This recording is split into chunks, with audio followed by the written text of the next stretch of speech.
Hierdie is seker een van my minste gunsteling plekke. 'n Dokter se wagkamer.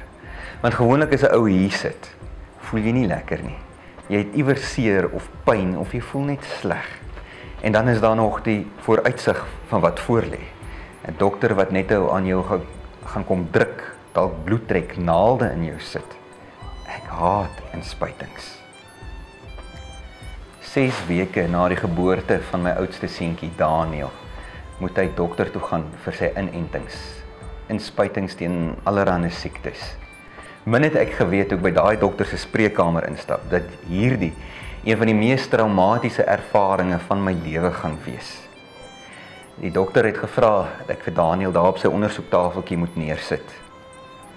Hy het daar gelê en hierdie koergeluitjies gemaak en gelukkig gelyk, soos wat 'n ou babietjie op daai ouderdom wat geen bekommernisse in die wêreld het nie, maar doen. Die dokter kom toe nader, hy sê, luister, 3 inspuitings.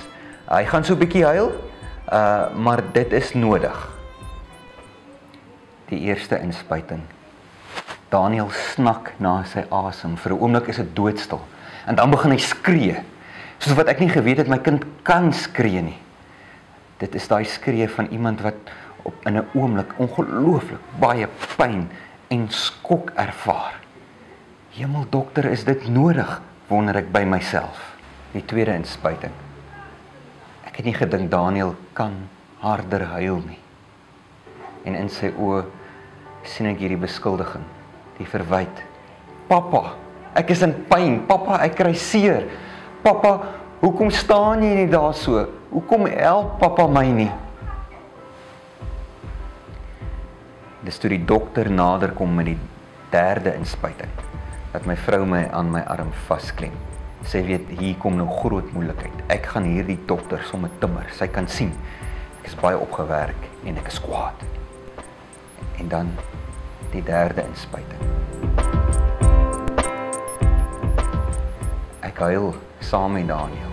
Ek kan myself nie help nie.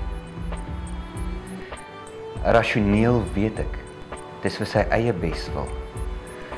Maar ek moet my keer dat ek nie daai doktertjie aan sy kraag vat en by die venster uitboemer nie. Toe ons klaar is, tel ek vir Daniel op. Ek sit hom teen my skouer. Ek hoor hoe ruk sy lyfie nog van die snikke. En al wat ek kan uitkry is, jammer my seun. Pa is so jammer. Jammer my seun. Pa is so jammer. Albie, middag, ek kan maar deurkom.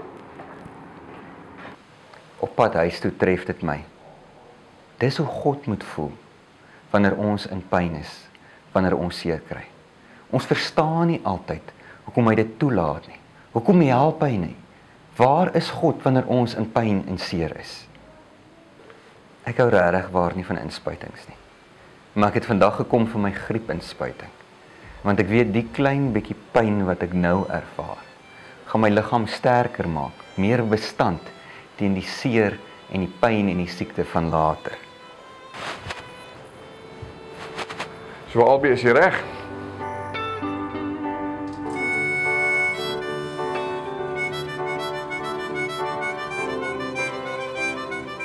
Eintlik is ons almal soos babietjies wat inspuitings kry, 'n inenting. Op die oomblik wat jy daai pyn ervaar, verstaan jy nie hoekom nie. Jy kan nie insien dat dit enigstens 'n doel kan dien nie. Daai pyn is jou hele werklikheid. Maar as jy 'n kind van God is en jy vertrou op hom, kan God ook uit jou pyn en jou seer iets moois laat voortkom. En onthou, waar jy ook al gaan, waardeur jy ook al gaan, God stap die pad saam met jou. Hy ken jou pyn, hy ken jou seer. En 'n kind van God huil nooit alleen nie.